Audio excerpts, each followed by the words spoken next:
Hello, Sofa Squad, and welcome back to the damn podcast channel.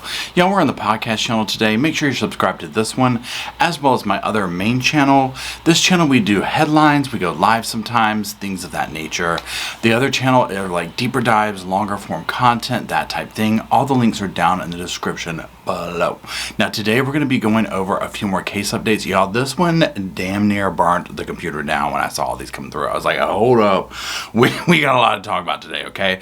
So usually the format that I do over here on this channel is I'll kind of put up a headline here, we'll talk about it, the key points of it, and then we'll move along. Now, the first thing we're going to talk about today is Alex Murdaugh.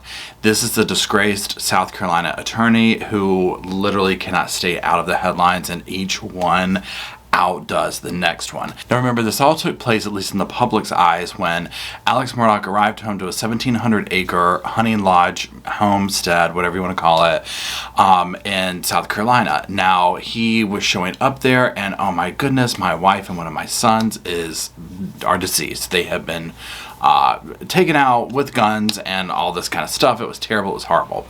But something didn't seem right.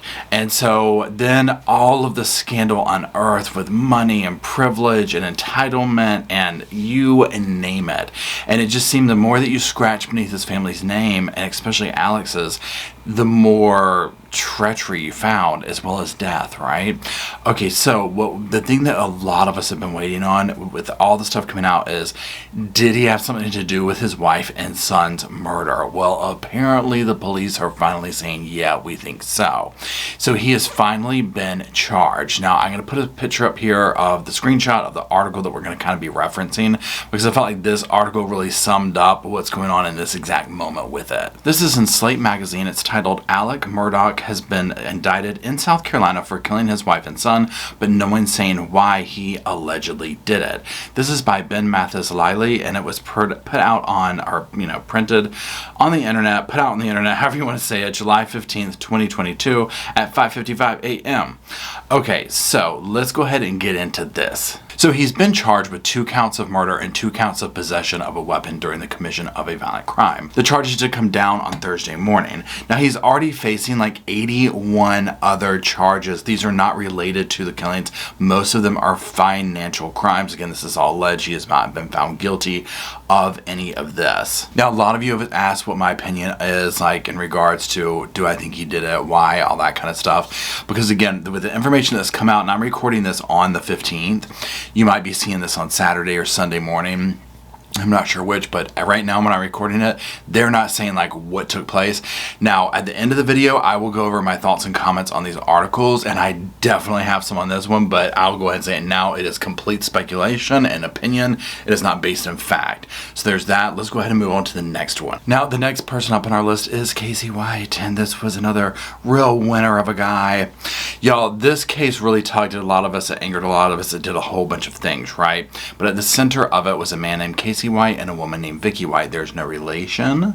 I know it is bizarre, but they went on a huge just joyride, very Thelma and Louise, very natural born killers, this kind of a thing.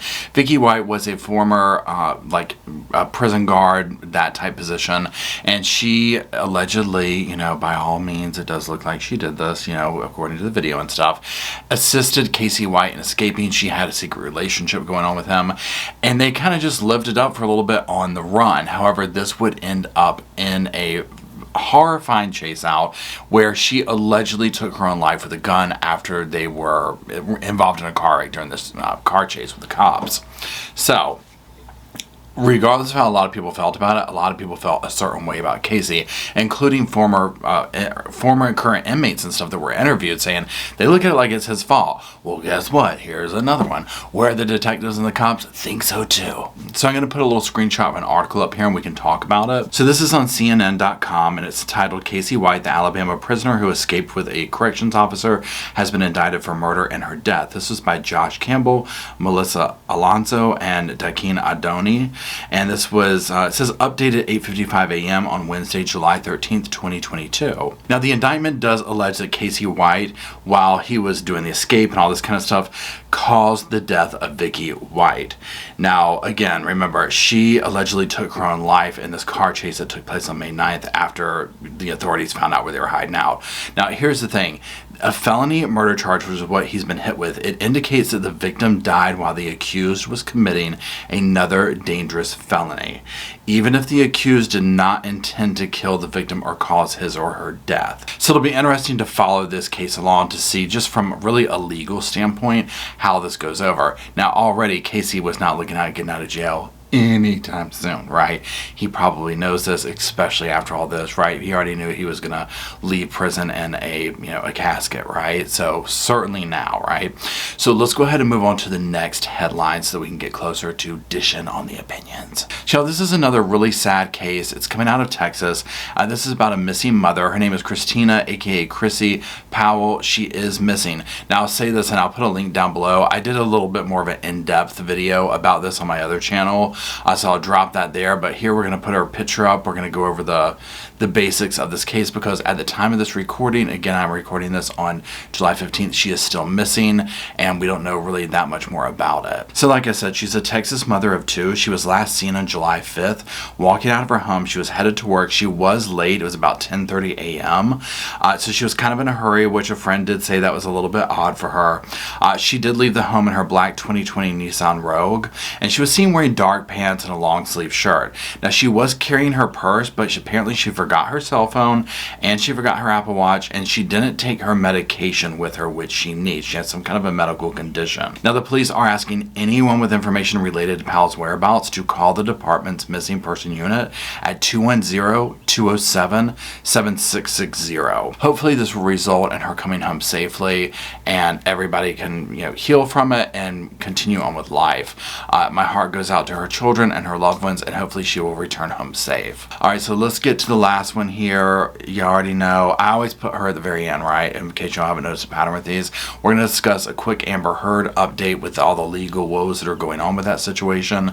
Where we left off at, her lawyers were like, we want a new trial. There was a juror who shouldn't have been there because it really was meant to go to his father. They have the same name and da da da da da. Now me and my little sofa computer over here, not being a lawyer, I was like, they might have something there. Well, guess what? The judge didn't think so. So I'm going to put a picture of the article on the screen now. So this is by the Guard. This is in the Guardian, and it says Amber Heard loses bid to dismiss $10 million Johnny Depp judgment. Now let's go ahead and just jump to what the judge said. I'm going to put another picture up from the article and directly quote it and talk about this passage right here. So in here it says, in a written order on Wednesday, the judge rejected all of Heard's claims and said that the juror issue specifically was irrelevant and that Heard cannot show she was prejudiced. Now this is what I do think is interesting that the judge said. The juror was vetted, set for the entire jury, deliberated, and reached a verdict. The only evidence before this court is that this juror and all the jurors followed their oaths, the court's instructions, and orders. This court is bound by the competent decision of the jury. Now it also says that she still has the ability to appeal the verdict to the Virginia Court of Appeals. I personally think she is going to 100% keep appealing. This is going to be a huge legal thing for her. There's a lot of pride and a lot of ego on the line all over the place with this case, and she ain't gonna let it go. Okay, there's a lot going on here. And so let's go ahead and get into some of my opinions on this and that kind of thing. Now, I already told you one about this one, right?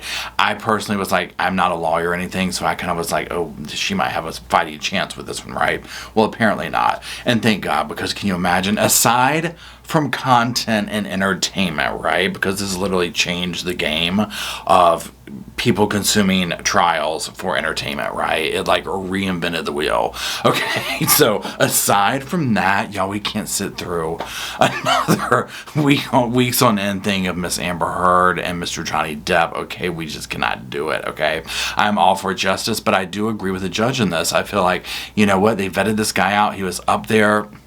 If there was some kind of like little mistake of it was supposed to be the dad or this or that, well, it's not like they switched in between the trial, right? So there's that. That's my thoughts on that case right there. Let's jump on to one of the first ones we talked about. Okay, so let's talk about the Alex Murdaugh case. Now, this is what we're going to speak of, because so many people are asking me what I think of, like, number one, did he do it, that kind of thing or whatever. So first of all, this is allegedly, this is my opinion. This is not meant to smear anyone or anything like that, but in my opinion, allegedly, I do think that he did this. I do think that he did it in the very beginning, right? From the very start, something seemed off about it. So this is my opinion. The part of me that wants to think that someone isn't so low as, number one, to kill anybody, right? But then when you get into your own direct family, like a wife and son, I just feel like with everything that was going on with the wife and all that was coming out and the divorce and this, that, and the other, he already knew he had all this scandal going on behind the scenes, right? I think he was going to take his wife out, and the son, Paul, was collateral damage.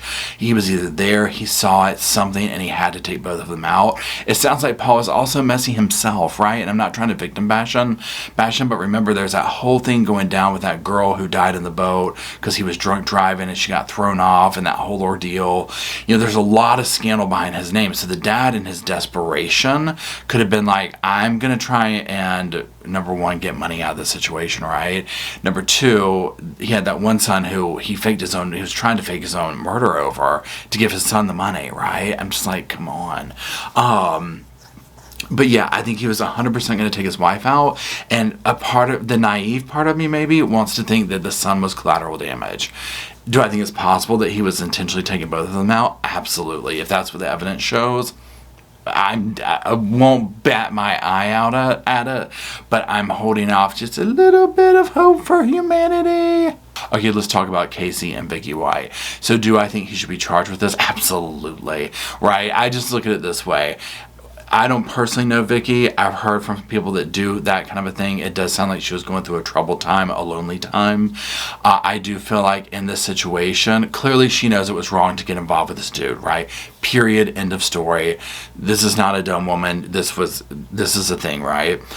Do I think that he knew how to really lay one on and be like, you know what, I'm going to really finesse this one? Absolutely, right? But it does take two to tango. Now, that does not mean that I agree with what ended up happening with her at all, right? My heart goes out to her and everybody who loved and cared for her, because I do not think Casey really did.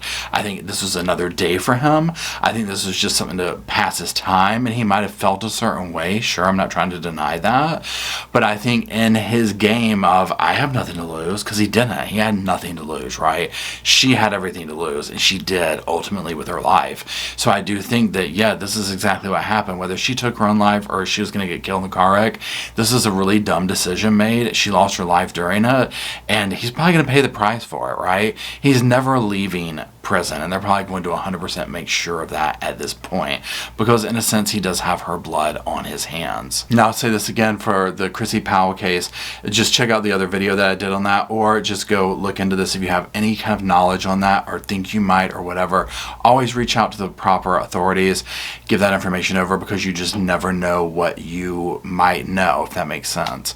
So that's it. Those are the updates for today. I appreciate you tuning in. If you're still watching, drop some sofas down there, drop some Roscoe footprints because he's over there sleeping, and most importantly, drop some hearts down in the comment section for all the victims, all the missing people, and all the people whose voices have been stolen too soon on this earth. And that's it. Thank you everybody for making the channel possible, and until we gather around the damn computer and the damn sofa, I'll see y'all soon.